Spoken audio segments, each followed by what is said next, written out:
In polite society, love is rarely spoken of. It is suggested, arranged, and, more often than not, sacrificed. When I was summoned to the Duke's estate, I believed I was being offered respectable employment. Temporary, proper, unremarkable. I was not invited as a companion, nor as a lady, and certainly not as someone to be remembered. I was hired for a singular purpose, to prepare His Grace for marriage. Not to me. I was to teach him how to speak with tenderness, how to listen without impatience, how to appear attentive, sincere, devoted. All the qualities a woman might hope for in a husband.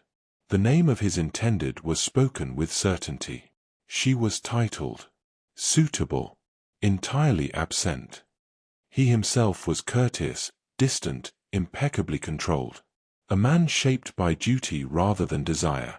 I told myself there was no danger in such an arrangement. That instruction did not require affection. That proximity did not invite attachment. I was wrong. Because I would soon learn that love is not taught through words or posture, but through presence. And I was there. I was hired to teach a duke how to love another woman. The duke's study was a room designed for decisions, not sentiment. Dark wood paneling absorbed what little warmth the afternoon light offered. Books lined the walls in perfect symmetry, their spines unmarked by affection or frequent use. Even the fire in the hearth seemed restrained, as though it had been instructed not to crackle. I stood before his desk and waited. He did not look up immediately. There was a letter before him, some correspondence requiring his attention, and he finished reading it with the same deliberate precision he appeared to apply to all things. When he finally raised his eyes to meet mine, his expression was one of courteous neutrality. "Miss Hartley," he said. His voice was steady, without warmth or coldness. "I trust you have been made comfortable." "Entirely, Your Grace." He gestured toward the chair opposite him. I sat, my hands folded in my lap, my posture correct. I had been trained for moments such as these, moments where one's position must be conveyed through silence and stillness. "I have asked you here," he began, "because I require assistance of a somewhat uncommon nature." I inclined my head, inviting him to continue. "I am to be married," he said, and there was no hesitation in his tone, no suggestion that this was anything other than fact. "The lady in question is of excellent family. The arrangement is suitable in every respect." "I see. However," and here he paused, as though selecting his words with the same care one might use when choosing which glove to wear, "I have been given to understand that my manner is insufficient. That I lack certain qualities a wife might reasonably expect." I said nothing. It was not yet my place to speak. "You have been recommended to me as a woman of education and discretion," he continued. "Your role will be to observe my conduct and offer correction where necessary. You will instruct me in the art of attentiveness, tenderness, if such a thing can be taught." The irony was not lost on me. "I am to prepare you for marriage," I said quietly. "Precisely." He leaned back in his chair, his hands resting on the arms with perfect symmetry. There was no anxiety in his posture, no doubt. He had made a practical decision and expected a practical solution. "There will, of course, be boundaries," he said. "This arrangement is professional. You will remain here as long as your services are required, and you will be compensated appropriately. Propriety will be maintained at all times." "Of course, Your Grace." "Do you accept?" I looked at him then, truly looked at him, and saw a man who believed himself incapable of love, who had been told he must learn it as one might learn Latin or the steps to a dance. I knew, even then, that this would hurt. "I accept," I said. And with those two words, I bound myself to a task I could not possibly complete without breaking. The first lesson took place in the drawing-room, where afternoon light fell in carefully measured angles across the carpet. The Duke had chosen this room, I suspected, because it was designed for polite reception, neutral territory when nothing of consequence was meant to occur. I had prepared notes. Topics a gentleman might raise with a lady. Observations on weather, on literature, on the gardens. Safe subjects, carefully selected to demonstrate interest without presumption. He listened to my instructions with the same focused attention he had given that letter in his study. When I finished, he nodded once. "Shall we begin?" I asked. "If you believe it necessary." I gestured toward the settee. He sat, his posture impeccable, his hands resting on his knees. I took the chair opposite, maintaining the appropriate distance. "Imagine, if you will, that I am Lady Catherine," I said, using the name of his intended. "You have just entered the room. What would you say?"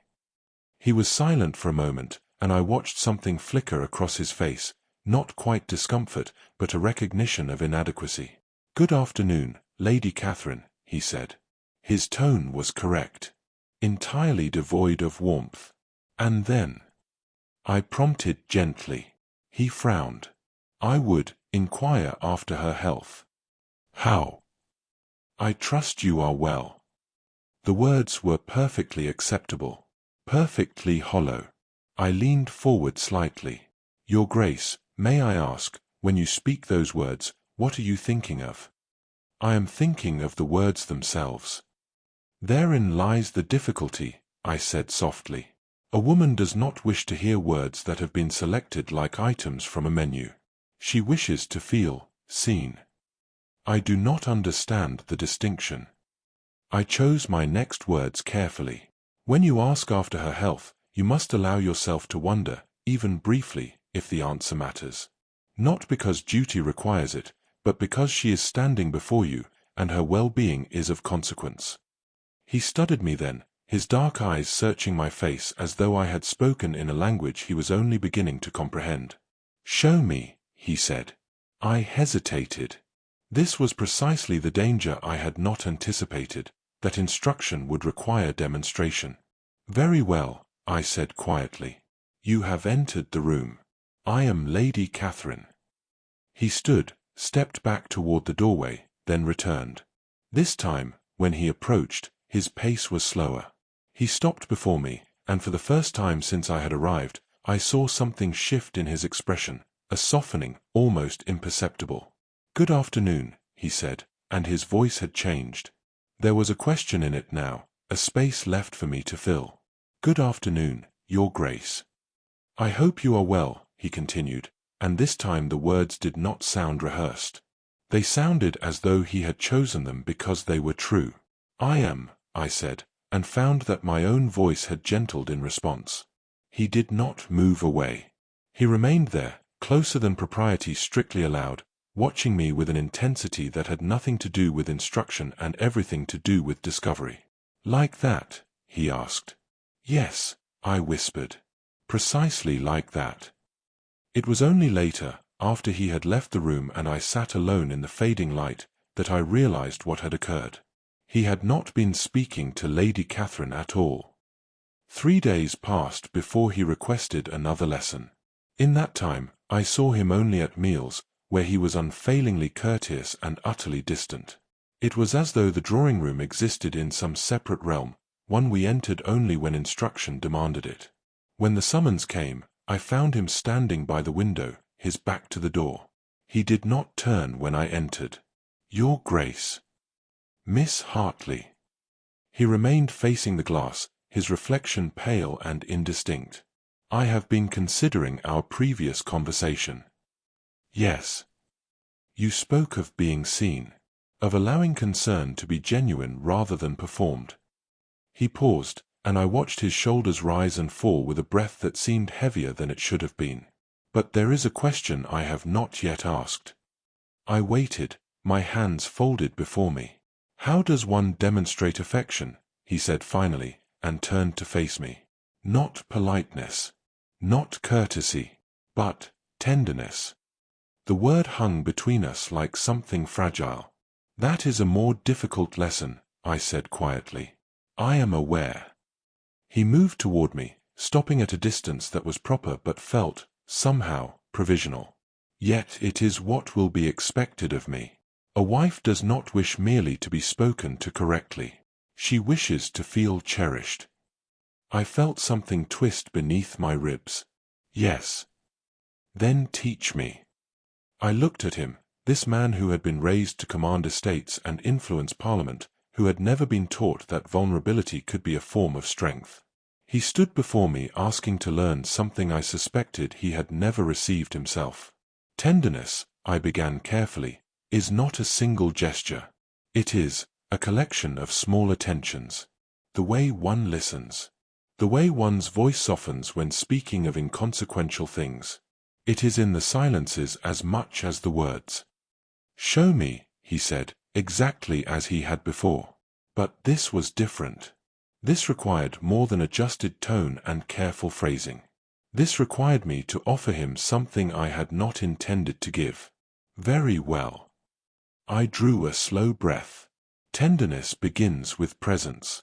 Not merely being in a room with someone, but being wholly attentive to them.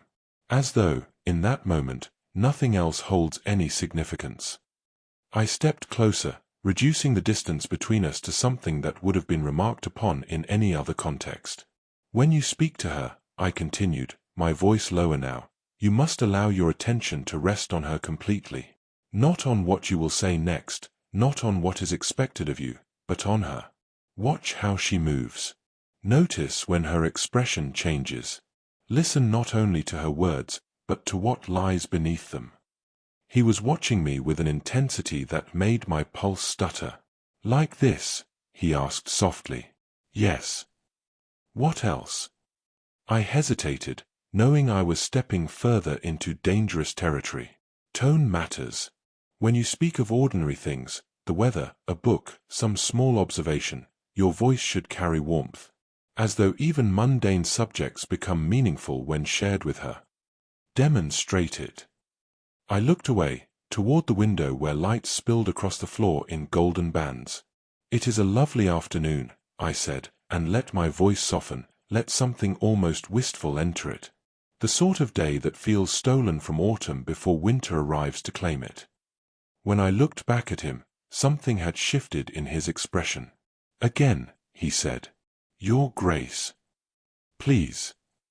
The word was so quiet, so unexpected, that I found myself complying. The gardens are particularly beautiful in this light, I murmured, as though speaking to someone I wished to please.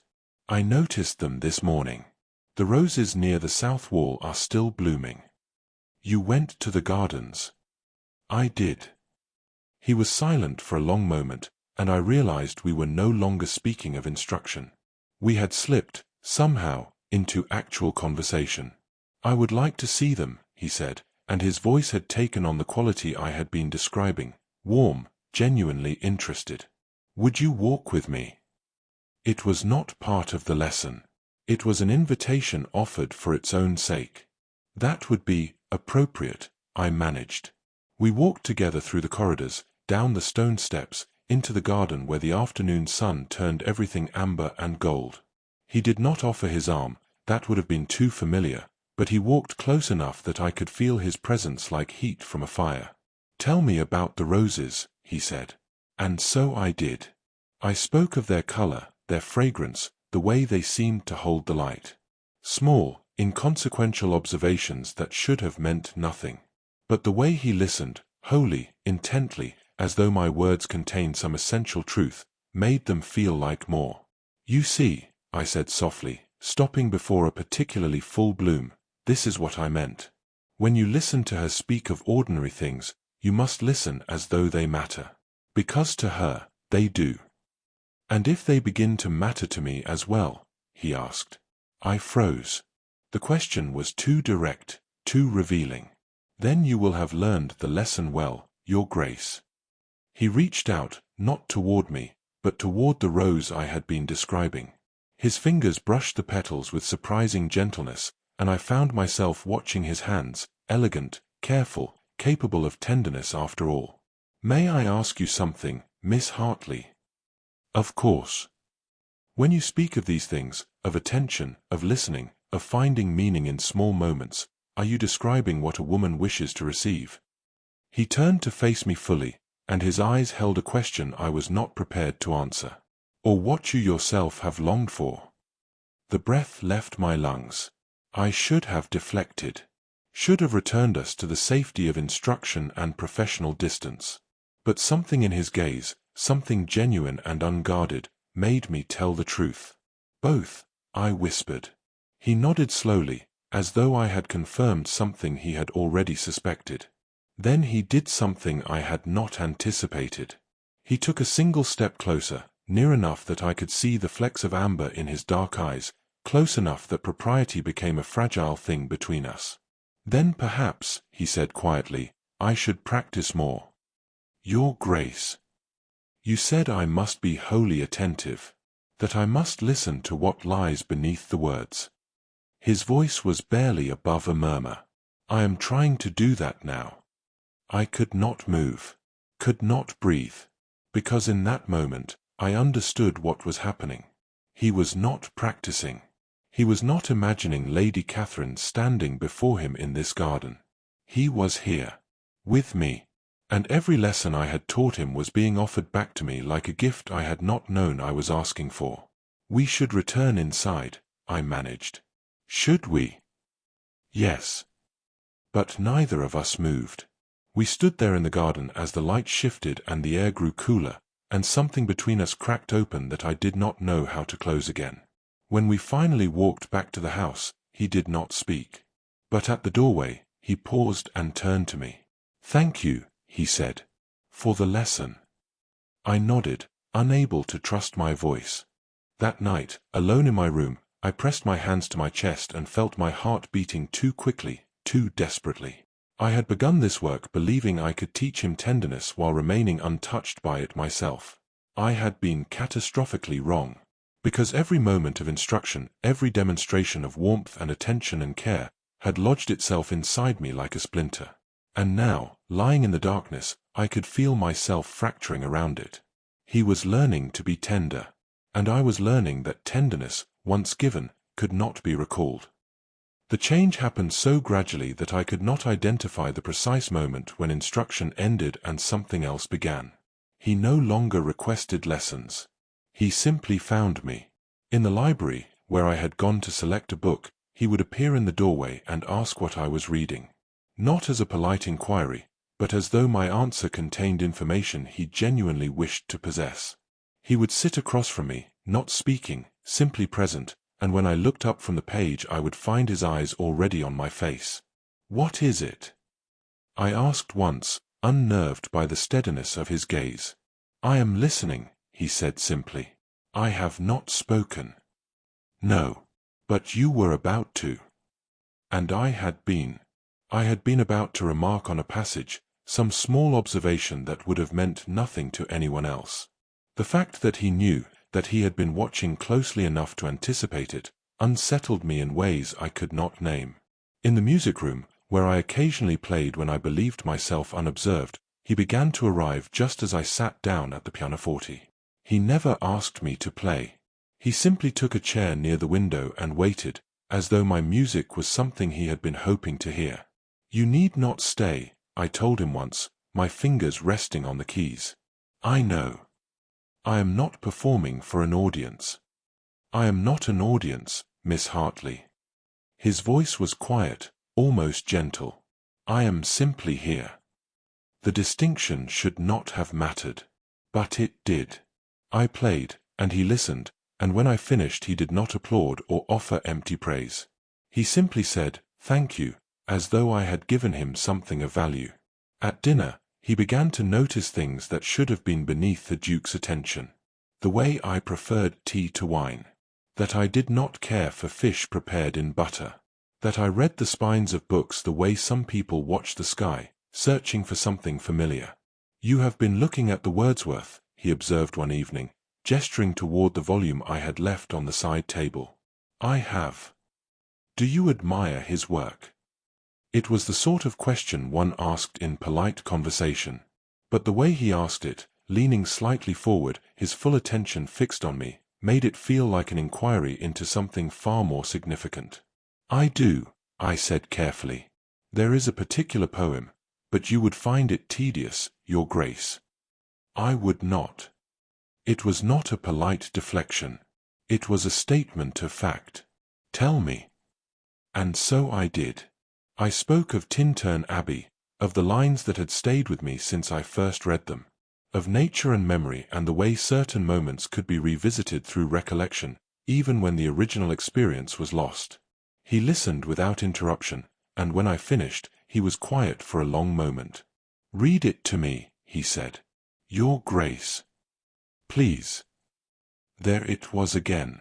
That word, offered like something precious. I retrieved the book and read aloud, my voice soft in the dimness of the room. He did not look at the page. He looked at me, and I felt the weight of his attention like a physical thing. When I reached the final lines, my voice faltered. Not because I had forgotten the words, but because the intimacy of the moment had become unbearable. For I have learned to look on nature, not as in the hour of thoughtless youth, but hearing oftentimes the still sad music of humanity. I read, and stopped, unable to continue. "Go on," he said quietly. But I could not. Because the next line spoke of love, and I could not say that word aloud in his presence without breaking entirely. He rose from his chair and crossed the space between us. He did not take the book from my hands. He simply stood there, close enough that I could feel the warmth of him, and finished the verse himself. Nor harsh nor grating, though of ample power to chasten and subdue. And I have felt a presence that disturbs me with the joy of elevated thoughts. His voice was low, almost reverent, and when he spoke those words, he was looking directly at me. "You know it," I whispered. "I did not. But I went to the library after you mentioned it." He paused, and something flickered across his face, vulnerability, perhaps, or uncertainty. "I wanted to understand what moved you. The confession was too much, too revealing. Your Grace, you should not." "Should not what, Miss Hartley? Should not wish to know what brings you pleasure? Should not seek to understand what matters to you?" His voice had taken on an edge, not of anger, but of frustration. "You have taught me that attention is the foundation of tenderness. That to care for someone is to learn the landscape of their thoughts. Was I not meant to practice this?" "Not with me." The words escaped before I could contain them. He went very still. "Not with you," he repeated slowly, and I heard him finally understand what I had been trying not to say. We stood there in the silence, the book still open in my hands, the space between us charged with everything we could not speak aloud. "Miss Hartley," he said at last, and his voice had changed. It was softer now, almost uncertain. "I find that He stopped, struggling with something. "When I am in a room, I look for you. When I read something of interest, my first thought is to share it with you. When I wake, I wonder what you are doing, what you are thinking. Your Grace, please." "I do not understand it," he continued, as though I had not spoken. "I have never. This is not something I have experienced before." My heart was beating so hard I thought he must surely hear it. "What you are describing," I said, each word carefully chosen, "is not something you should feel for me. It is what you should feel for Lady Catherine." "I know." The admission was quiet, almost broken. "I know that is what I should feel. What I am meant to feel." He looked at me then, truly looked at me, and I saw confusion and something deeper, something like anguish, in his eyes. "But when I try to imagine her, when I attempt to apply these lessons you have taught me, it is your face I see. Your voice I hear. It is you I am speaking to, even when I tell myself I am not." "Stop." My voice cracked on the word. "You must stop. I do not know how." And there it was. The truth neither of us had been willing to name. He had learned too well. Every lesson I had taught him, how to listen, how to notice, how to cherish small moments, he had absorbed completely. But he had learned them through me, with me, because of me. And now he did not know how to separate the instruction from the instructor. He did not yet understand that what he felt was love. But I did. And it was destroying me. "You are to be married," I said, and my voice was steadier than I felt. "To a woman who is everything that I am not.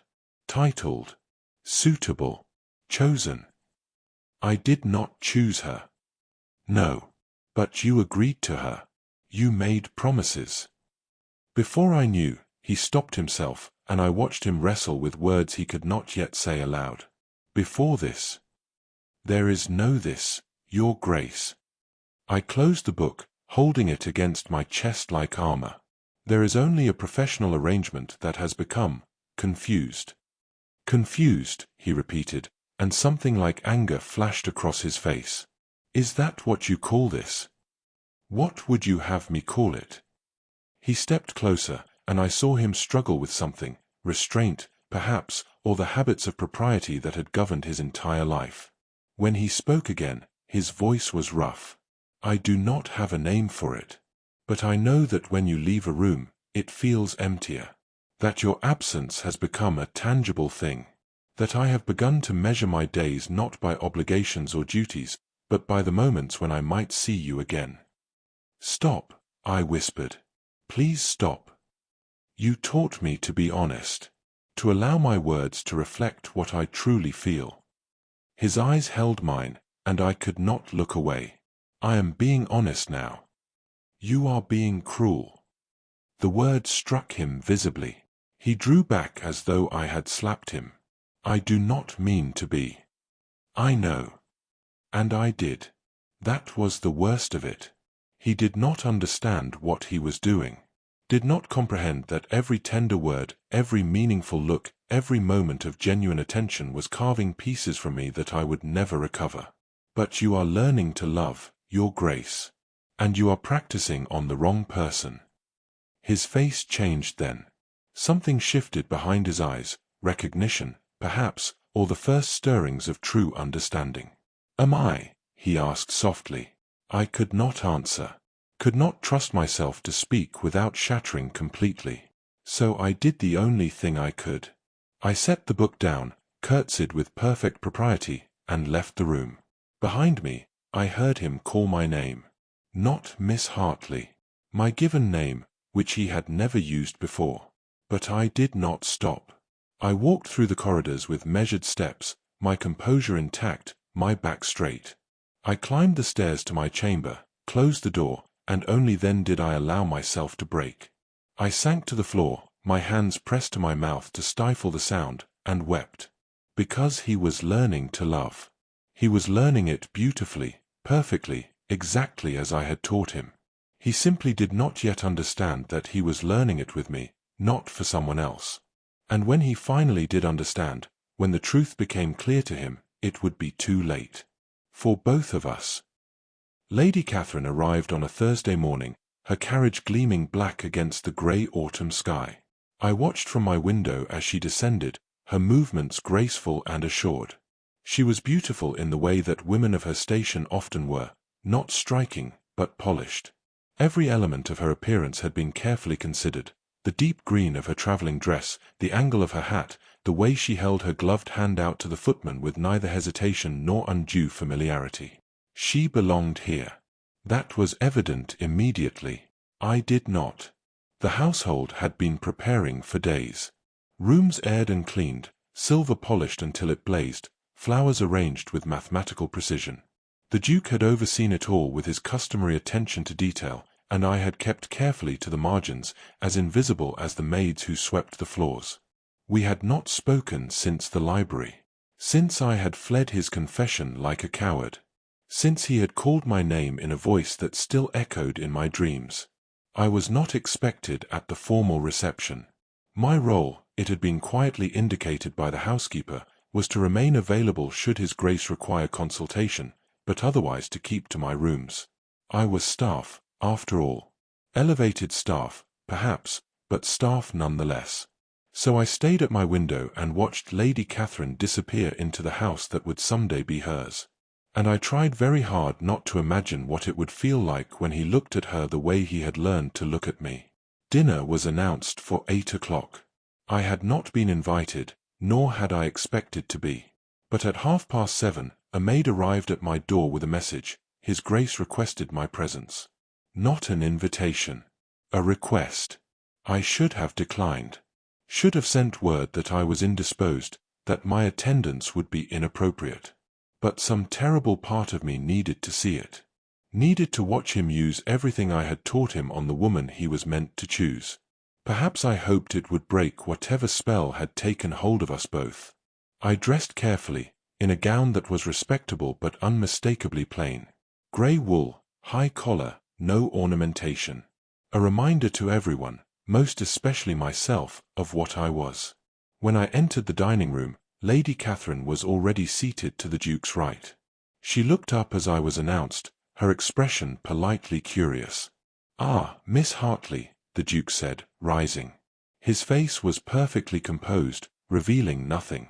"Lady Catherine, may I present Miss Hartley? She has been assisting me with certain household matters during your absence." Household matters. The words were chosen with care, designed to explain my presence without revealing the truth of what I had been doing here. "How lovely," Lady Catherine said, and her smile was genuine, if distant. "I am sure the Duke's household benefits greatly from your attention to detail." I curtsied. "You are too kind, Lady Catherine. Please, do join us." She gestured toward a chair further down the table, far enough to indicate my lesser status, close enough to include me in the conversation. It was graciously done. I took my seat, and dinner commenced. And then I watched him perform. It was flawless. Everything I had taught him, every lesson carefully absorbed and practiced, he demonstrated with absolute precision. He asked Lady Catherine about her journey, and his tone held exactly the right degree of concern. He inquired after her family, and listened to her response with apparent interest. When she spoke of her gardens at home, he leaned forward slightly, indicating engagement. "The roses must be fading now," he observed. "This late in the season." "They are," she agreed, "though we have a few hardy specimens that persist well into November." "I find there is something rather poignant about late-season blooms," he said, "as though they are determined to offer beauty despite the inevitability of winter." My breath caught. Those were my words. Not precisely, but the sentiment was identical to what I had said in the garden, when he had asked me about the roses by the south wall. He had taken my observation, refined it, and offered it to her as though it were his own. Lady Catherine smiled, pleased. "What a lovely way to express it, Your Grace. You have quite a poetic sensibility." "I have been reading more lately," he said, and I heard the echo of our conversation about Wordsworth. "I find that poetry provides a useful vocabulary for certain sentiments." He did not look at me. Not once. But I felt the weight of his awareness like a hand pressed to my throat. The meal continued. Course after course, conversation flowing with practiced ease. Lady Catherine was intelligent, well-read, perfectly amiable. She laughed at appropriate moments, offered thoughtful commentary, demonstrated exactly the qualities a duchess should possess. And the Duke was everything she could have hoped for. He asked about her preferences, about her favorite composers, her opinions on literature, her thoughts on the estate. He listened with the attentiveness I had taught him, his gaze never wavering from her face. When she spoke, he gave her his complete focus, as though nothing else in the room held any significance. He was doing exactly what I had instructed. And it was unbearable. "Miss Hartley," Lady Catherine said suddenly, turning toward me, "you have been so quiet. His Grace tells me you are well read. Do you enjoy poetry?" The question was kind, an attempt to include me. But it felt like a knife. "I do, Lady Catherine." "And have you a favorite poet?" I could feel the Duke's attention shift, though he did not turn his head. I could feel him waiting for my answer. "Wordsworth," I said quietly. "I find his work moving." "Ah yes, Wordsworth." Lady Catherine nodded approvingly. "His Grace and I were discussing Tintern Abbey just this afternoon. Such beautiful imagery. The way he writes of memory and nature intertwined." This afternoon. They had discussed it this afternoon. The poem I had read to him. The verses we had shared in the intimacy of twilight. He had taken that moment, that private, precious moment, and recreated it with her. "It is a remarkable piece," I managed, my voice steady despite the fracture spreading through my chest. His Grace has an excellent memory for verse, Lady Catherine continued, smiling at him. He recited several lines for me. Most impressive. I have felt a presence that disturbs me with the joy of elevated thoughts, the Duke quoted, his voice calm and measured. Those lines in particular have stayed with me. He was looking at Lady Catherine when he spoke them. But they were my words he was remembering. My voice he was hearing. It was my face he had been watching when he first learned those verses. And now he was offering them to her like flowers cut from a garden I had planted. You have taught him well, Miss Hartley, Lady Catherine said warmly, mistaking my role entirely. His conversation is most engaging. His Grace is an excellent student, I said, and tasted blood where I had bitten the inside of my cheek. The dinner ended. We withdrew to the drawing-room, where Lady Catherine played the pianoforte with competent grace. The Duke stood beside the instrument, turning pages for her, attentive and present. I sat in a chair against the wall, forgotten. And I watched him be everything I had taught him to be, gentle, interested, tender, with someone else. When Lady Catherine finished playing, he thanked her with such warmth in his voice that I had to look away. You are too kind, Your Grace, she said, laughing lightly. I fear my skill is merely adequate. Not at all. He smiled at her, and it was the smile I had coaxed from him over weeks of careful instruction. I found it most enjoyable. There is something particularly lovely about music played not for performance, but simply for the pleasure of it. I stood abruptly, the movement ungraceful. Forgive me, I said, curtsying. I am afraid I am rather fatigued. Lady Catherine, Your Grace, good evening. Of course, Miss Hartley, Lady Catherine said kindly. Rest well. The Duke said nothing. But as I turned to leave, I felt his eyes on me, and I knew that he understood exactly what he had done. I walked from the room with my head high and my hands steady. I made it to the corridor before my vision blurred. I climbed the stairs, one deliberate step after another. I reached my chamber, closed the door, and pressed my back against it. And then, finally, I allowed myself to understand the full measure of my devastation. He had learned perfectly. Every lesson had taken root, every instruction had borne fruit. He was tender and attentive and genuinely engaging. He listened beautifully. He spoke with warmth and poetry and care. But none of it was real. Or rather, and this was worse, it was real, but it was not his own.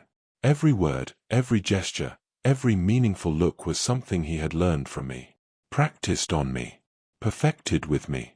He was using my voice to court another woman. He was taking the tenderness we had built together and offering it to someone else, like a gift wrapped in paper I had folded with my own hands. And the cruelest part, the part that made me slide down to the floor and press my fist against my mouth to silence the sound of my breaking, was that he was doing exactly what I had taught him to do. I had told him to be present, to listen, to find meaning in small moments. I had told him to notice what brought a woman pleasure. I had told him that tenderness was built through attention and care. And he was doing all of it. Flawlessly. Just not with me. I sat there on the floor of my chamber, my carefully maintained composure finally shattered, and understood the full weight of what I had done. I had taught a man to love. And I had made certain he would never love me. The worst part was that I could not even blame him. He was behaving honorably. He was being the man I had helped him become, attentive to his intended, dedicated to his duty, learning to care for the woman he would marry. He was doing everything right. Which meant I had no reason to feel betrayed. Except that I did. I felt it in every careful word he had spoken to her. In every smile he had offered. In every moment of practiced tenderness that should have been mine but never could be. I had stood in that room and watched him use my words, my lessons, my carefully given instructions to build an intimacy with someone else. I had become invisible while he performed a love I had written into him like a script.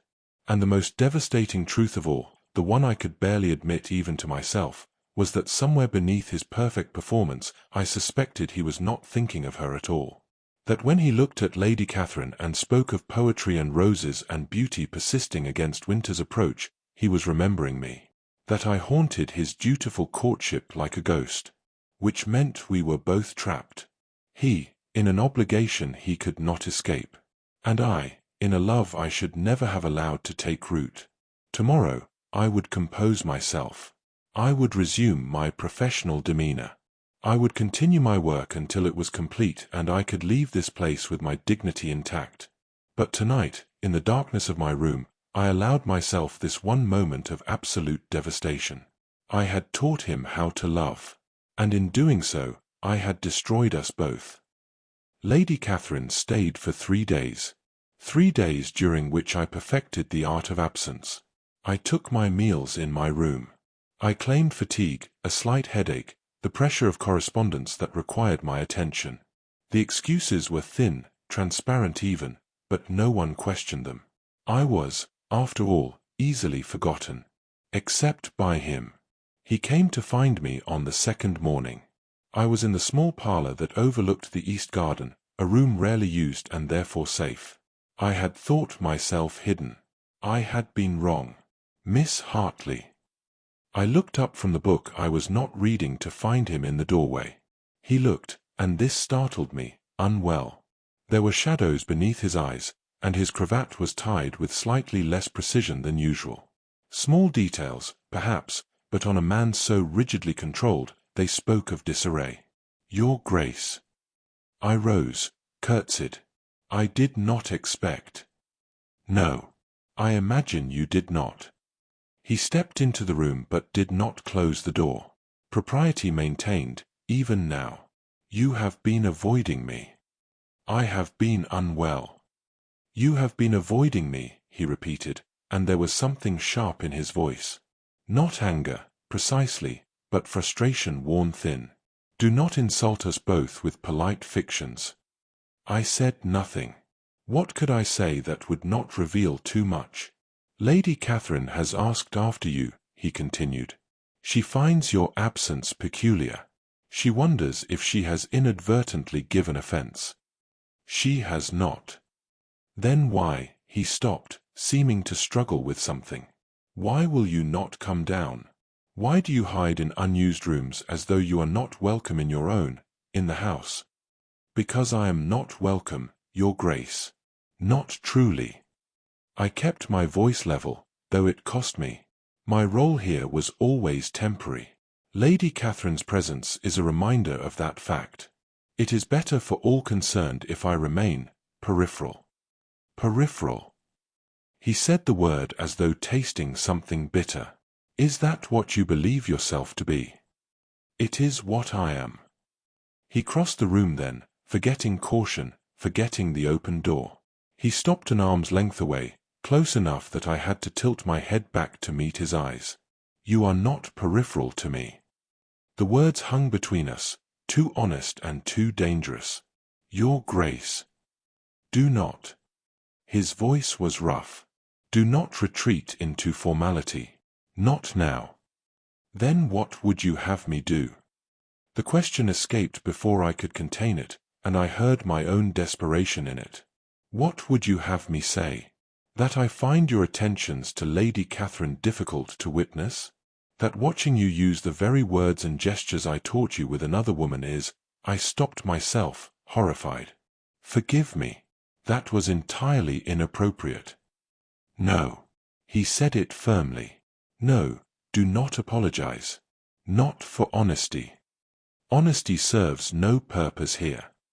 Doesn't it? He was looking at me with an intensity that made breathing difficult. Because I have been nothing but honest, and it has brought me nothing but— he broke off, turning away sharply. I do not understand this. Any of this.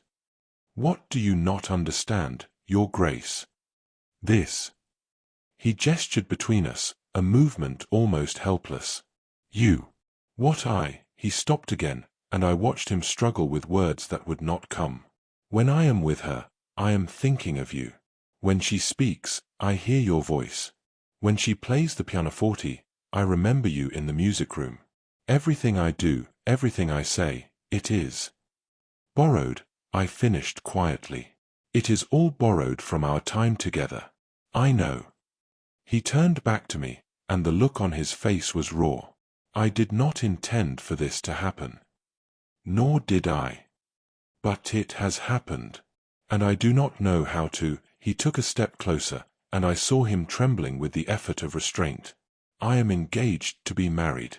The contracts are all but signed. My duty is clear. My path is set. And yet I find that I cannot. Cannot what? I cannot stop seeking you. The confession came out like something torn. Every room I enter, I look for you first. Every conversation I have with her, I wish it were you instead. When I lie awake at night, it is your face I see. Your voice I hear. And I do not know how to make it stop. My heart was beating so hard I thought it might crack my ribs. You do not need to make it stop, I said, and my voice was shaking now. You need only wait. I will leave soon. Your wedding will proceed. And in time, this confusion will fade. Confusion. He laughed, a sound without humor. You persist in calling it confusion. As though I do not know my own mind. As though what I feel is some temporary madness that will pass with sufficient time and distance. Isn't it? No. He moved closer still, near enough now that I could see the pulse in his throat, the way his jaw tightened with whatever he was holding back. No, it is not confusion. It is. Do not say it. The words came out sharp, almost panicked. Please. Do not say it. Why not? Because if you name it, we cannot pretend anymore. And we must pretend. We must. I pressed my hands together to keep them from shaking. You will marry Lady Catherine. You will be an excellent husband to her. You will learn to care for her genuinely, not just through practiced gestures. And I will leave here and find another position and we will both forget. I will never forget. The certainty in his voice silenced me. I will never forget, he repeated, quieter now. I will marry her. I will honor my obligations. I will be what duty requires of me. But I will not forget. Not the lessons. Not the garden. Not the way you looked at me when you thought I was not watching. Not the sound of your voice when you read to me. Not any of it. You must. I cannot. We stood there, caught between what was and what could never be, and I felt the world narrow to just this moment, this man, this impossible thing that had grown between us despite every effort to prevent it. When I am with her, he said, his voice dropping to barely above a whisper, I am thinking of you. When I speak tender words to her, they are yours I am remembering. When I try to imagine a future, it is, he stopped, his control fracturing. It is wrong. All of it is wrong. I am engaged to one woman while my every thought belongs to. Stop. I held up a hand, desperate. Please stop. Why? Because you are describing something that cannot exist. Because we are separated by every rule of society and propriety and circumstance. Because even if you felt, I could not finish. Could not name the thing he had almost named. It does not matter what either of us feels. The outcome is already determined. Then tell me how to bear it. His composure was crumbling, and I had never seen him like this, undone, desperate, human. Tell me how to stand beside her and make vows while knowing that everything I have learned of tenderness, I learned through you. Tell me how to touch her hand and not remember yours. Tell me how to live the rest of my life pretending that these weeks with you were nothing more than instruction. The same way I will bear it, I said, and my voice broke on the words. By accepting what cannot be changed. By finding dignity in restraint. By understanding that some things, no matter how deeply felt, are simply not possible. And if I do not wish to accept it, then you are a fool. The words came out harsh, cruel even. You are a duke. You have responsibilities, a title, a position in society that requires you to marry appropriately. And I gestured at myself, at my plain dress and my lack of fortune and my complete unsuitability. I am no one. Nothing. A woman hired to teach you how to love someone else. You are not nothing to me. But I must be. I was trembling now, every carefully maintained wall crumbling. Don't you understand? I must be nothing. Because if I am anything more, if I allow myself to be anything more, then I will break entirely. And I cannot afford to break. Not here. Not now. Not in front of you. He stared at me, and I saw the exact moment he understood. Saw the realization dawn that I was not untouched, not unmoved, not safely distant from this disaster we had created together. You feel it too, he said, and it was not a question. I could have denied it. Should have denied it. But I was so tired of pretending, of maintaining composure while falling apart inside. Yes. The admission was barely audible. Yes, I feel it. Every moment. Every lesson. Every time you looked at me as though I mattered. I feel all of it. He took a sharp breath, as though I had struck him. Then why? Because it changes nothing.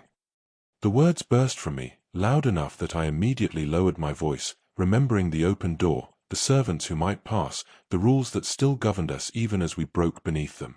Because you are still engaged to Lady Catherine. Because I am still impossibly unsuitable. Because even if we named what this is, even if we spoke it aloud, we would only hurt each other more. We are already hurting. Yes. But there are different degrees of pain. And some doors, once opened, cannot be closed again.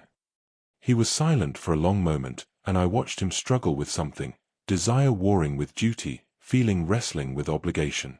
When he finally spoke, his voice was hoarse. What if I? No. I cut him off before he could finish. Do not make offers you cannot honor. Do not ask questions that have no acceptable answers. Just let this remain what it is. Unspoken. Unacknowledged. Unbearable, he finished quietly. Yes. Unbearable. But survivable. A sound from the hallway, footsteps, distant but approaching. We both heard it, and I watched reality reassert itself in his expression. He stepped back, restoring the appropriate distance between us. His shoulders straightened. His face smoothed into something carefully neutral. By the time the footman appeared in the doorway, we were precisely what we should have been, a duke and a hired consultant, discussing household matters with perfect propriety. Your Grace, the footman said, bowing. Lady Catherine is in the library. She asks if you might join her. Of course. His voice was steady, revealing nothing. Tell her I will be there momentarily. The footman withdrew. The Duke looked at me one last time, and in his eyes I saw everything we could not say. Everything we would not say. All the words that would remain forever unspoken between us. Miss Hartley, he said formally. Your Grace. He turned and left the room, his steps measured and deliberate. And I stood there in the silence he left behind, knowing that something had just fractured beyond repair. We had come too close to the truth. We had nearly spoken the words that could never be taken back. And though we had stopped ourselves, though we had retreated behind the safety of propriety and restraint, we both knew now. We knew what this was. We knew what we felt. And we knew it changed absolutely nothing. That evening, I sent word to the Duke that I would be leaving the estate within the week. My work, I explained through the housekeeper, was complete. He had learned all I could teach him. My continued presence served no purpose. The message I received in return was brief, written in his precise hand on expensive paper. I understand. Thank you for your service. Nothing more. Nothing less. Lady Catherine departed the following morning, returning to her family estate to prepare for the wedding. The Duke saw her off with perfect courtesy, promising to call upon her soon. I watched from my window as her carriage disappeared down the drive. And then I began to pack my belongings, one careful item at a time, preparing to leave behind the only place where I had ever felt, however impossibly, however briefly, as though I mattered. as though I were seen, as though I were loved. He came to me on the night before I was to leave. I had spent the day in careful preparation, folding my few dresses, wrapping the books I had been permitted to borrow, writing letters of thanks to the household staff. My room had been stripped of any evidence that I had occupied it. By morning, it would be as though I had never been here at all. I was standing by the window when I heard the knock. Soft, almost hesitant.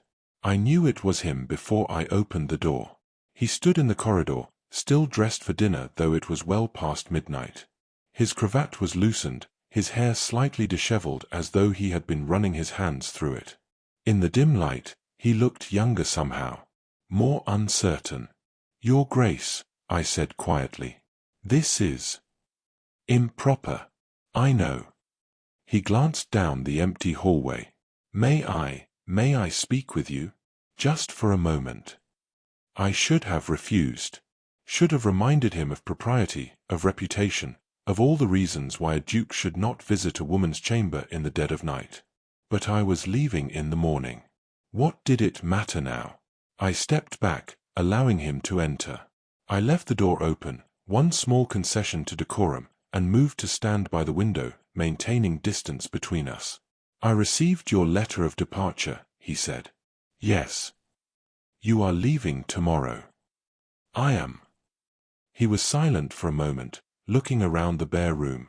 His gaze fell on my packed trunk, on the stripped bed, on the absence of all the small touches that might have made this space mine.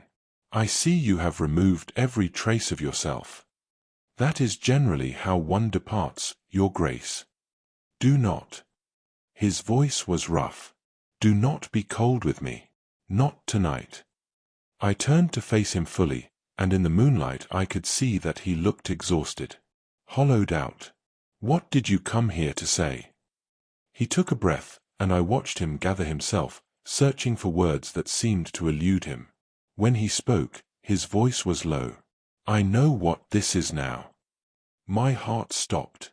I have spent weeks telling myself I was confused, that what I felt was simply gratitude, or proximity, or the natural result of spending so much time in your company. He moved closer, though still maintaining careful distance. I was lying to myself.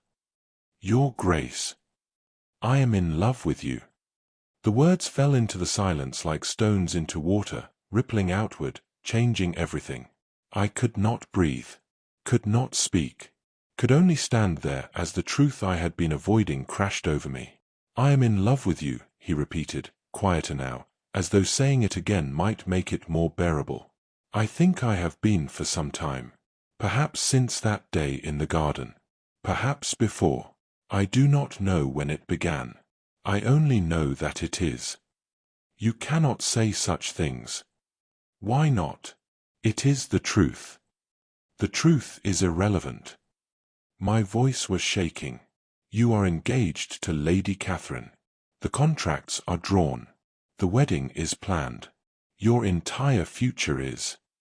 "I know." The anguish in his voice was palpable. "Do you think I have not thought of that? Do you think I have not lain awake every night cataloguing every obligation, every duty, every reason why this is impossible? Then why are you here?" "Because I needed you to know."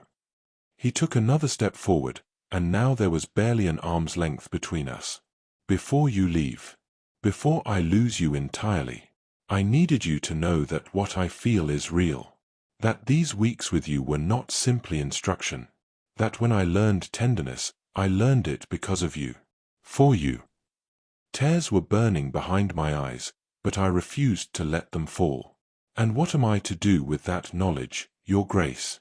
What purpose does it serve for you to tell me this when nothing can come of it?" "I do not know." The confession was broken. "I do not know. I only know that I could not let you leave believing that what we shared meant nothing to me. That you meant nothing to me." "But I cannot mean anything to you." The words tore from me. "You are bound by duty and honor to another woman. And I am not even a choice you could make if you wished to. I have no fortune, no family, no position. I am so far beneath you that our very association is. Do not. His voice was fierce now. Do not speak of yourself that way. It is simply fact. It is not fact. It is the arbitrary cruelty of circumstance. He reached toward me, then stopped himself, his hand falling back to his side. If I were anyone else, if I were not bound by title and obligation. But you are. I forced myself to meet his eyes. You are a duke. And that is not something you can simply set aside because it has become inconvenient. I know. He looked away, his jaw tight. God help me, I know. We stood in the silence, and I felt the weight of all that could never be pressing down upon us. I have thought, he said carefully, of ways we might, of how I might ask you to. Do not. Stay. The word came out raw. I am asking you to stay. Not as you have been, but, in some capacity. I could arrange a position for you, something permanent. You could remain here, in the household. I would see to it that you were. No. The word was sharp, final. He looked stricken. Why not? Because I will not be your kept woman. I held his gaze, refusing to look away. Because I will not sit in this house and watch you marry another woman and build a life with her while I exist in the margins. Because I will not diminish myself by accepting whatever scraps of attention you can spare me between your obligations to your wife. That is not what I am asking. Isn't it? I moved toward him then, close enough that he could surely see the tears I was no longer able to contain.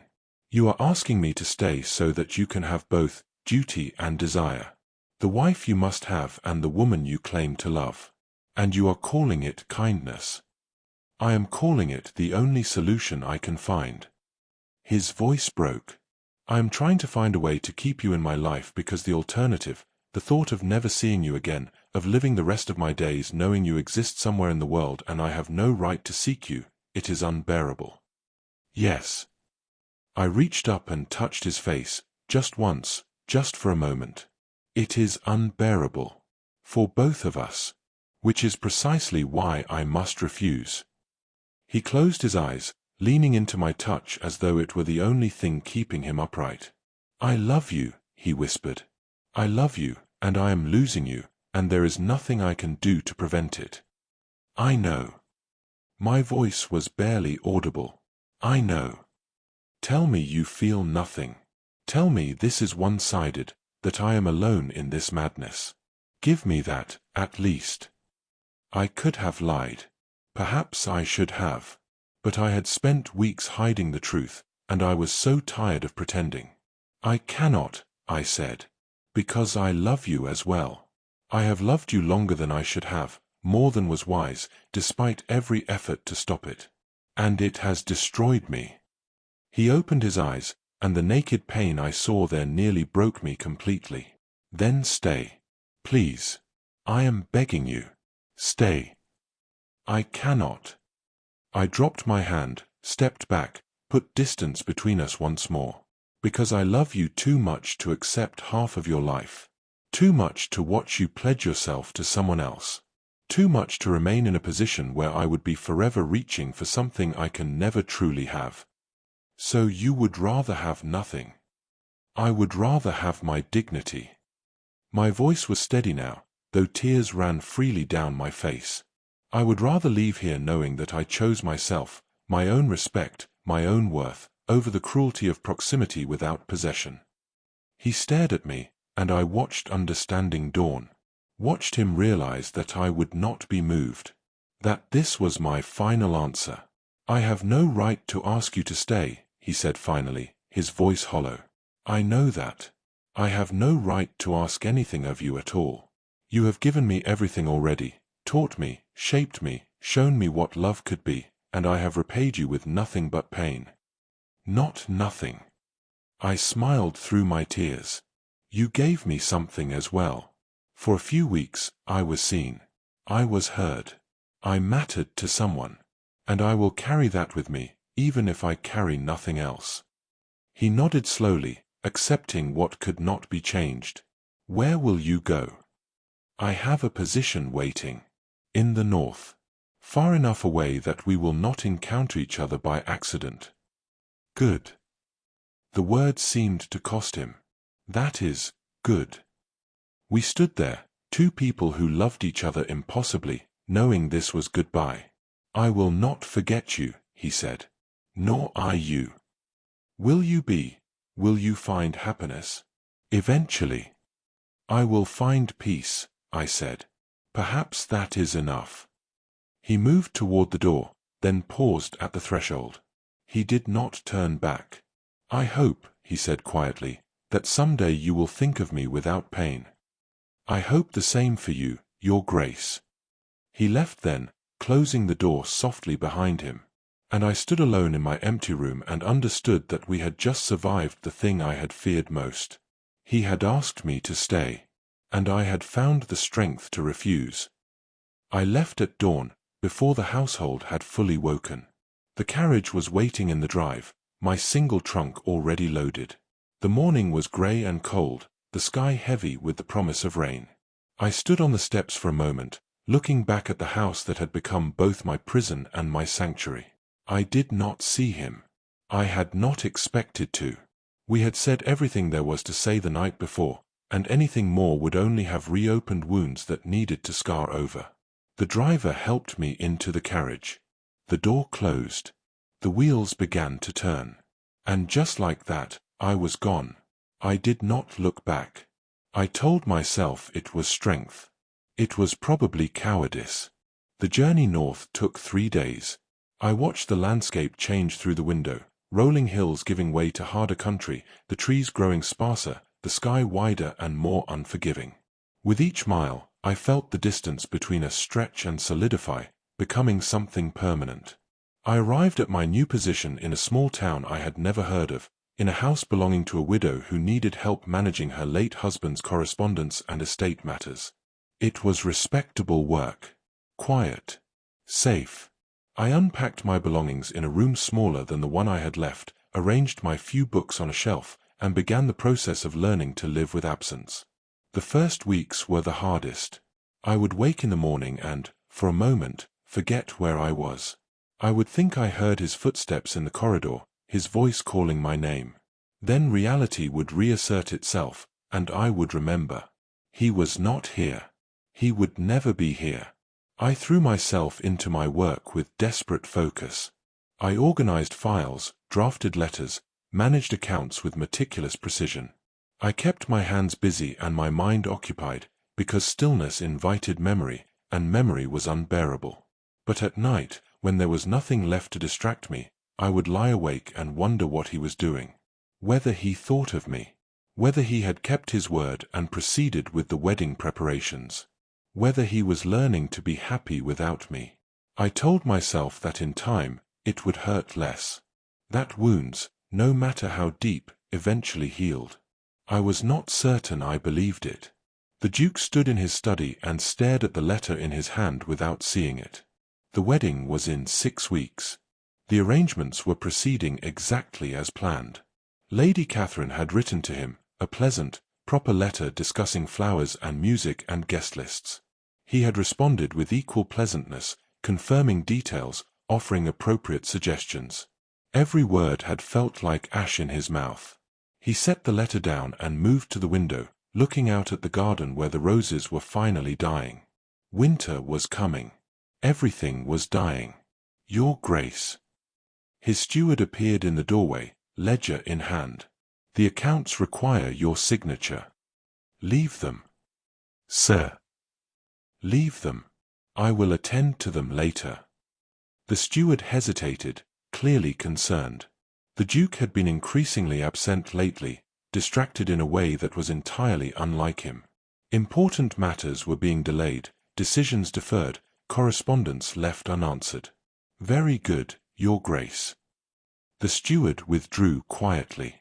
The Duke remained at the window. He had thought, foolishly, he now realized, that her departure would bring clarity. That distance would restore the order that had governed his life before she arrived.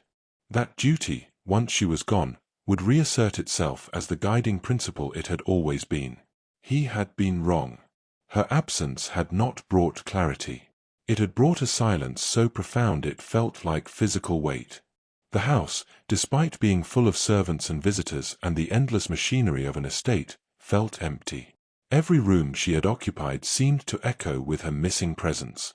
He found himself walking to the library and stopping in the doorway, remembering her there with a book in her hands.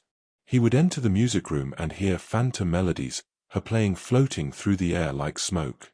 He could not pass the garden without seeing her there, talking about roses and beauty and persistence. She had been here for such a brief time.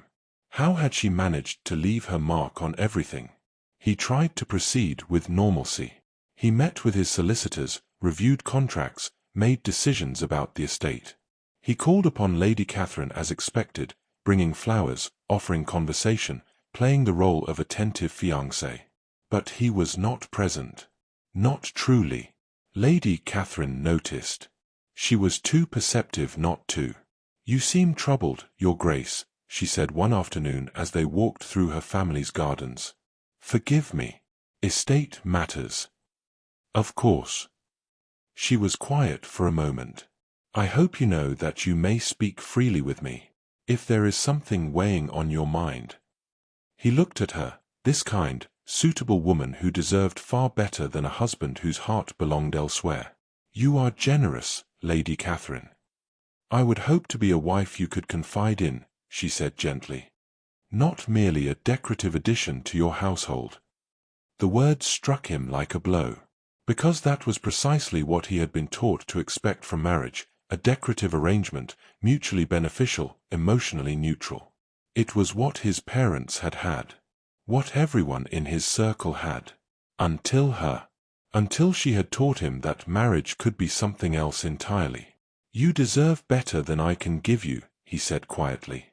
Lady Catherine stopped walking. "What do you mean?" He should have said nothing.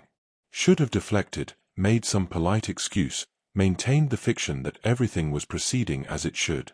But he was so tired of pretending. "I mean that I am not capable of giving you what you should have. The attention. The devotion. He could not finish. The love." Lady Catherine supplied, her voice carefully neutral. "Yes." She studied him for a long moment, and he saw understanding dawn in her eyes. Not the full truth, perhaps, but enough. "There is someone else," she said. It was not a question. He could not bring himself to lie to her. There was. But no longer. She is gone. It is finished. Yet you think of her still. Yes. The admission cost him. "I think of her constantly, and I know that is unfair to you. That you deserve a husband who can offer you his full heart, not one broken and given elsewhere." Lady Catherine was silent, her expression unreadable. Then, to his surprise, she took his hand. "I appreciate your honesty, Your Grace," she said quietly. "More than you know. And I will not pretend that this knowledge does not complicate matters. If you wish to withdraw." "I did not say that." She squeezed his hand gently. "But I think we must both acknowledge that we are entering this marriage with clear eyes. You care for someone you cannot have. And I." She paused. "I am fond of you, Your Grace. But I am not in love with you either." He looked at her, startled. "Did you think I did not know?" She smiled sadly. "We are both doing our duty. Both marrying as our families expect. Both making the best of circumstances that are less than ideal. That is a bleak assessment. Perhaps. But it is honest." She released his hand. "And perhaps honesty is the best foundation we can hope for, given everything." He nodded slowly, understanding what she was offering. Not love, but acceptance. Not passion, but partnership. A practical arrangement between two people who would be kind to each other, if nothing else. It should have been enough. But standing in that garden, making silent peace with a future built on compromise and resignation, he felt something inside him calcify. Some part of him that had been awakened by her, by tenderness and poetry and genuine connection, quietly died. He would marry Lady Catherine. He would honor his obligations. He would be a dutiful husband. But he would never be whole again. Winter settled over both of them like a shroud. She worked. He prepared. Neither spoke of what they had lost.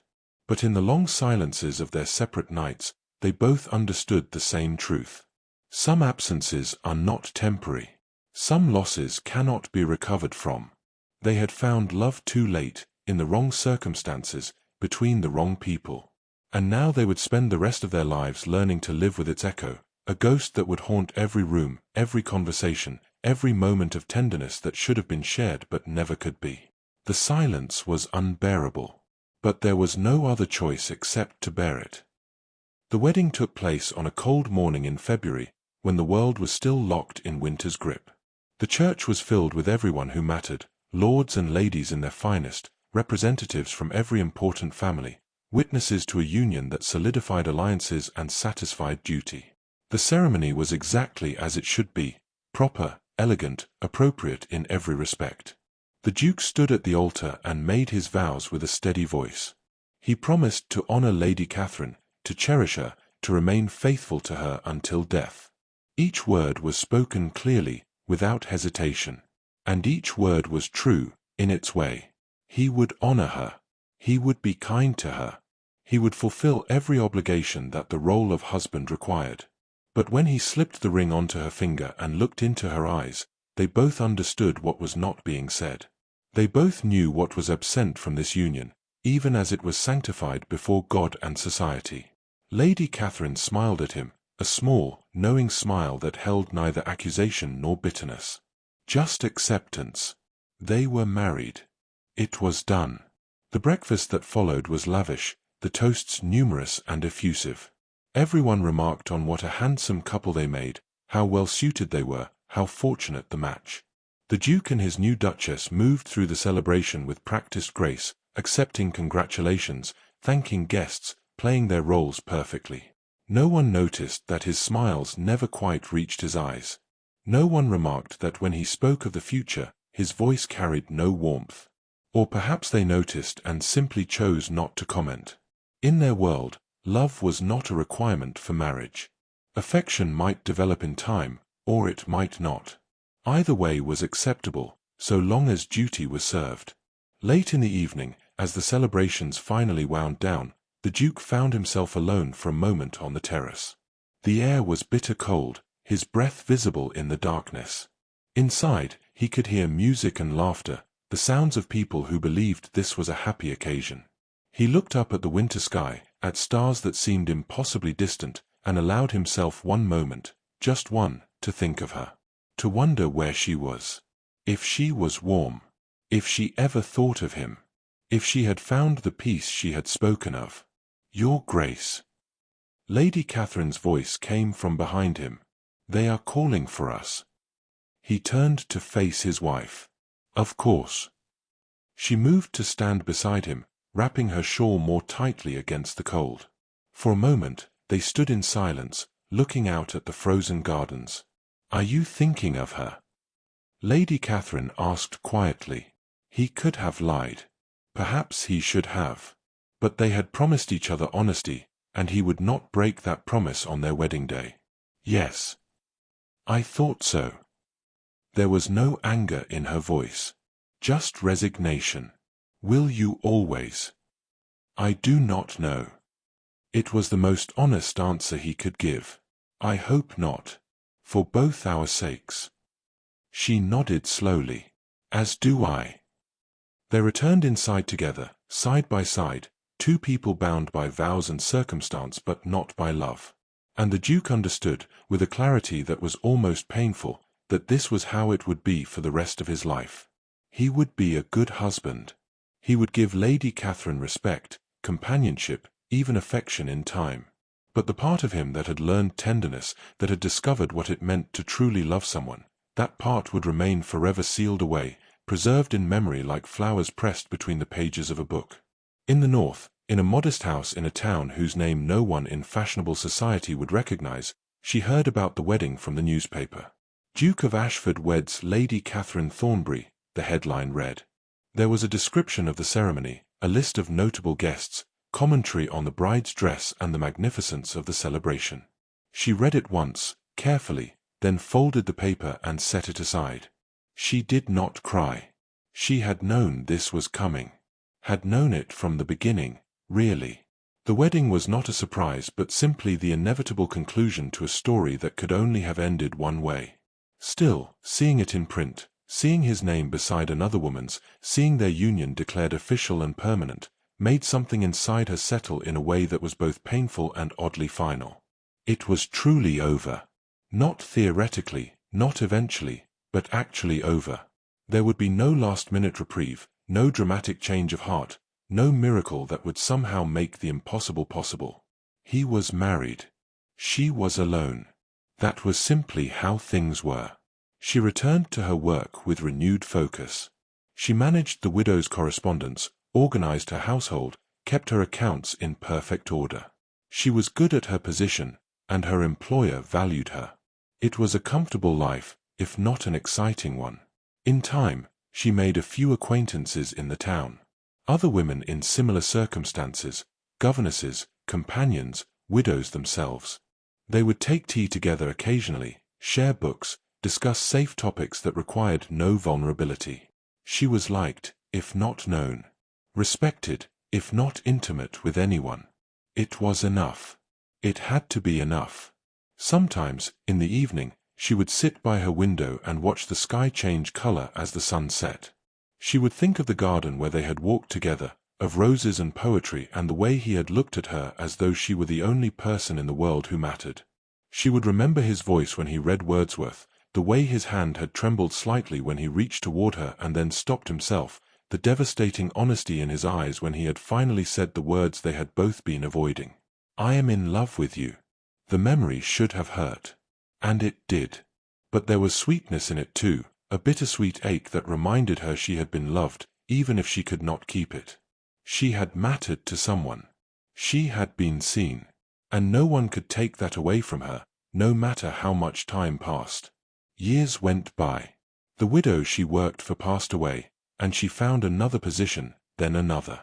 She moved through her life with quiet competence, building a small existence that was entirely her own. She never married. There were opportunities, a local solicitor who showed interest, a merchant's brother who called on her several times, but she declined them all with gentle finality. It was not that she was waiting for him. She was not so foolish as that. He was married, settled, living a life that had nothing to do with her. It was simply that she had loved once, deeply and impossibly, and she found she had no desire to settle for anything less. Better to live alone with the memory of something real than to build a life on compromise and resignation. She kept no portrait of him, no letters, no tokens. But she did keep a small volume of Wordsworth's poetry, and sometimes, late at night, she would open it to Tintern Abbey and read the lines they had once shared. And she would remember that for a brief, impossible moment, she had taught a duke to love. Even if that love could never be hers to keep. He became known, over time, as a conscientious duke. He managed his estates well, served in Parliament with distinction, fulfilled every obligation his position required. His marriage to Lady Catherine was respectful, if not passionate. They maintained separate bedchambers, as was common, and treated each other with unfailing courtesy. They never had children. Whether by choice or circumstance, no one ever quite knew. He was not unhappy, precisely. He had everything a man of his station could want: wealth, respect, influence, a wife who neither demanded more than he could give nor reproached him for what he could not. But there were moments, standing in the garden at twilight, hearing a particular phrase in a book, catching the scent of roses in late autumn, when he would feel her absence like a physical blow. He never sought her out. Never tried to learn where she had gone or how she had fared. It would have been cruel to both of them, and they had suffered enough cruelty already. But he thought of her. In quiet moments, in the spaces between his duties, in the long nights when sleep would not come. He thought of her, and he understood that some loves do not end, even when they must. Some loves simply persist, quiet and unspoken, carried like a secret wound that never quite heals. And so they lived, two people who had found love in the wrong place, at the wrong time, between circumstances that could not be overcome. He, with his title and his duty and his respectable marriage. She, with her independence and her dignity and her small, carefully built life. Both of them alone, even when surrounded by others. Both of them haunted by what might have been, if the world had been different. If they had been different. But the world was what it was. And they were who they were. And so they carried their love in silence, a bright, brief thing that had burned and then been extinguished, leaving only memory and the faint, persistent ache of loss. It was not the ending either of them would have chosen. But it was the only ending that had ever been possible. And in the end, they both learned to live with that truth, not happily, perhaps, but with a kind of quiet resignation that, if it was not peace, was at least survivable. They had loved. They had lost. And they would carry that loss, carefully and privately, for the rest of their lives. Some loves are never spoken of. Others are remembered. You may subscribe, discreetly.